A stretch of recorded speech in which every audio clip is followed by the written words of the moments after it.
लड़की काली डीएम हो गई। बोले काली माई। एक काला आदमी अगर गरीब है तो लोग उसको क्या कहते हैं? कलूटा। इसी चीज पे मेरे दुश्मन प्रहार करते हैं कि कहानी सुनाता है। तो कहानी तो सुनानी है, जाओ किसी और टीचर से पढ़ लो, हमसे मत पढ़ो। हिंदुस्तान में किसी और से पढ़ के कुछ उखाड़ के दिखाओ दुनिया में, तब जाने। बाबा जी को कोई बहुत तगड़ा हिस्टोरियन सलाह दे रहा लग रहा है। तभी तो कलाम साहब ने कहा, education imparted by heart can bring revolution in the society.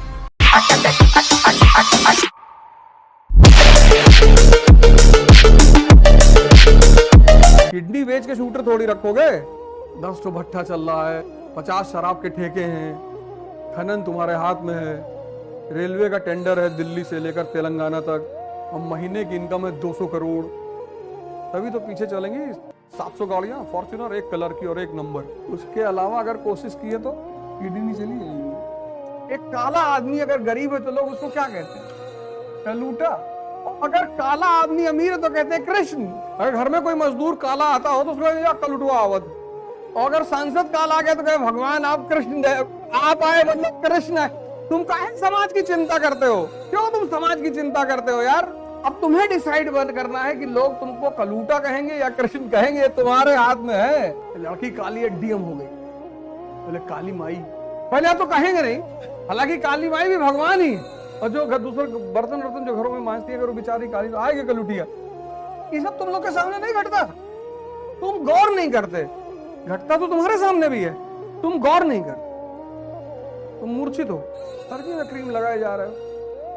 एक लाइफ बॉय ले लो, साल भर चलाओ। साबुन ऐसा कि घिसता ही नहीं है। उस साबुन की खास बात यही है, लाइफ बॉय है जहां तंदुरुस्ती है वहां, क्योंकि वो घिसता ही नहीं। वो मजबूत साबुन है, जितना रगड़ोगे नसें मजबूत हो जाएंगी। तो फिर उसी को कहते हैं लाइफ बॉय है जहां तंदुरुस्ती है वहां। तो यूपी में अगर तुम कल IAS बन गए और बाबा जी ने तुमसे पूछा कि बिटिया बताओ कैसे आर्थिक समृद्धि आएगी, कल बजट आया ना, कल का अगर तुम बजट देखो, इंफ्रास्ट्रक्चर ओरिएंटेड है। और किसी राज्य में आर्थिक विकास के दो स्तंभ होते हैं, एक इंफ्रास्ट्रक्चर, दूसरा लॉ एंड ऑर्डर। और बजट आने से ठीक एक दिन पहले बाबा जी ने कहा कि बदतमीजी की तो अगले चौराहे पे राम नाम सत्य। बाबा जी को कोई बहुत तगड़ा हिस्टोरियन सलाह दे रहा लग रहा है। इंफ्रास्ट्रक्चर लॉ एंड ऑर्डर कर दो, निवेशक अपने आप आ जाएगा। क्योंकि लॉ क्यों आ जाएगा निवेशक? यूपी में लेबर सस्ता है। योगी आदित्यनाथ जो काम कर रहे हैं, इंफ्रास्ट्रक्चर बना रहे हैं। अब तुम देखो योगी आदित्यनाथ जी का विजन, अब वो इंफ्रास्ट्रक्चर बना रहे हैं योगी आदित्यनाथ जी। कल का पूरा बजट इंफ्रास्ट्रक्चर पर टिका हुआ है, तो इंफ्रास्ट्रक्चर बना रहे हैं। अब बोले बदतमीजी करो तो राम नाम सत्य करा देंगे, यानी law and order. Labour chief UP में है। तो योगी आदित्यनाथ को ये पूरा नक्शा क्लियर है, पूरा। और जैसे यूपी आर्थिक शक्ति बना और लोगों के पास समृद्धि आई, बाबा बन जाएंगे प्रधानमंत्री। भागो मत पढ़ाई से, भागो मत। तुम बेसिकली पढ़ाई से नहीं भाग रहे हो, कस से भाग रहे हो। वो भाग नहीं पाओगे, रास्ता कोई है नहीं। होता तो पहले हम ही भागते। वही रास्ता है, 3 बजे सुबह उठना। इतनी कहाँ आदमी पास साहस है कि 6 महीना बर्दाश्त कर। वही काम मैं कर रहा हूँ, मजा बहुत आ रहा, मजा बहुत आ रहा, मजा बहुत आ रहा है। 100 लोग ट्राई कर रहे हैं, 10 उसमें गाली दे रहे हैं मुझको 2 महीने बाद, क्योंकि हो नहीं पा रहा है। कह रहे कहानी सुनाता है, पढ़ाता नहीं है, ये नहीं करता, वो नहीं करता। तुम पढ़ के अकेले जाओ किसी और टीचर से पढ़ लो, हमसे मत पढ़ो। हिंदुस्तान में किसी और से पढ़ के कुछ उखाड़ के दिखाओ दुनिया में, तुम जाने। भाई हम ही थोड़ी टीचर हिंदुस्तान में और है, तो मालूम नहीं पढ़ाते हैं, कहानी सुनाते हैं, हमसे मत पढ़ो। पर किसी और से पढ़ के रैंक 1 लगा के दिखाओ IAS में। पढ़ाई तुम्हें करनी है, हमें तो सिर्फ रास्ता दिखाना कि ये देखो ऐसे इकोनॉमिक एम्पावरमेंट का खेल चलता है। बिना आर्थिक शक्ति बनाए अगर तुम राष्ट्र को सैन्य शक्ति बनाओगे तो पाकिस्तान की तरह आर्थिक संकट का शिकार हो। देखो कितना प्यारा सूत्र जीवन में क्लियर हो गया। ये है पढ़ाई। मतलब तुमको भगवान ने एक ऐसा रिएक्टर दे रखा है कि तुम जो चाहो गड्ढा, पर सवाल यह है कि तुम चाहो। भगवान कुछ नहीं करता, कुछ करता ही नहीं भगवान। तुम्हारा मन है तुम बीड़ी पी रहे हो, उसमें भगवान आके तुमको रोकेगा? तुम्हारा मन है तुम नहीं पढ़ रहे हो, उसमें भगवान की जिम्मेदारी है। इसीलिए विवेकानंद का एक बड़ा फेमस स्टेटमेंट है कि मनुष्य अपने भाग्य का निर्माता खुद है। मन तुम्हारे दिया। हाँ, अगर तुमको पागल कर रखा है कि तुम नंगे टहल लो बाहर, फिर तो समाधान ही नहीं है। तुमसे 6-6, 7-7 घंटा मोबाइल चलवा दे रहा है और तुम कह रहे हो मैं परेशान हूं। अपने वजह से ही तो हो, इसमें कोई दूसरा क्या करेगा? 6 घंटा मोबाइल चला रहे हो, 14 घंटा सो रहे हो, 4 घंटा बाहर खड़े होकर चाय पी रहे हो, तो चर्चा कर रहे हो उल्टी सीधी। बिना फायदे की सांस भी मत लिया करो। अगर तुमको लगे कि फायदा नहीं हो रहा है सांस लेने से तो रोक लो। नारा लगाओगे, आ रहा चुनाव, बता देना, व्यवस्था करवा देंगे नारा लगवाने की। तुम काहे मरे जा रहे हैं? राजा बनोगे बिना दुनिया से कटे, सबको खुश करना चाहते हो, संभव है? कल लखनऊ में खाना खिलाने के लिए दो मेरे दोस्त ने झगड़ा कर लिया, ये वो हमारे यहाँ खाना खाए। हमने कहा झगड़े का निपटारा, जो 21,000 रुपया देगा उसके यहाँ खाएंगे, यही तो सोल्यूशन था। नहीं देखा तू ज्यादा मानो तो ओकरे घर जेबो हम कोई नहीं मानी। आज देखे गए तू तेका ज्यादा मानत। जब हम भटक रहे थे दिल्ली की सड़कों पे तब तो कोई नहीं आया खाना खिलाने, जब भूख लगी थी तब तो खिलाए नहीं, जब पैसे की जरूरत थी तब तो दिए नहीं।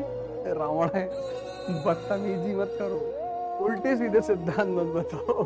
तो तुम लोग भी आशाही वर्ग से हो यार, पढ़ाई करो।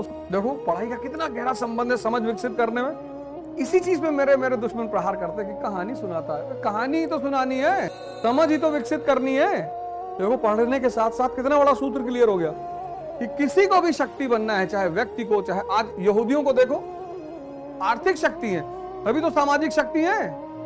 आज सिखों को देखो आर्थिक शक्ति है तभी तो सामाजिक शक्ति है। हिंदू और मुसलमान EMI पे मोबाइल ले आए, EMI पे शादी कर लिए, अरे टेंशन में है। सरदार तो नहीं है, यहूदी तो नहीं है, क्योंकि सिद्धांत क्लियर है उसको कि सबसे पहला काम करना है आर्थिक शक्ति बनना है। तो कहानियों से तुम्हें सिर्फ समझना है, मैसेज लेना, लेसन। आज की एजुकेशन सिस्टम ने क्या किया? पढ़ाई से मजा छीन लिया।